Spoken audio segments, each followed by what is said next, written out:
Magandang araw, Pilipinas! Ito ang Valiente News hatid sa inyo ng Office of the Vice President.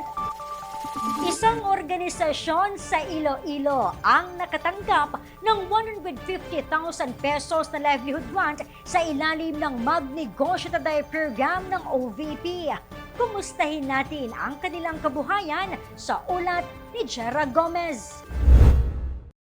Sa mga nagdaang taon, nagpahayag ng buong suporta, tiwala at pagmamahal ang tanggapan ng pangalawang Pangulo sa mga Pilipinong maliliit na negosyante sa pamamagitan ng programang Magnegosyo Taday.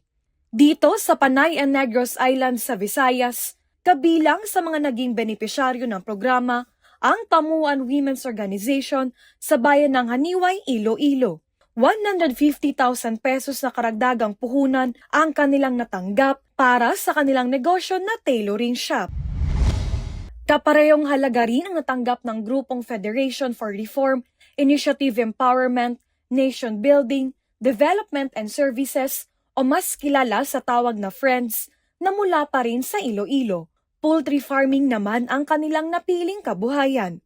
At ngayong taon lamang, formal nang ipinagkaloob ng OVP, Panay and Negros Island Satellite Office, ang 150,000 pesos na livelihood grant para sa pinakamagong MTD grantee sa Iloilo. Ang Barangay Danao Sustainable Livelihood Association o BADASLA na nagpapatakbo ng bigasan o rice trading business. Anila, dahil sa karagdagang puhunan, mapapalawak pa nila ang kanilang sinimulang negosyo. Ako po si Jera Gomez, lahat para sa Diyos, bayan at pamilyang Pilipino. Valiente News. Marami pang mga balita ang dapat abangan dito lamang sa Valiente News.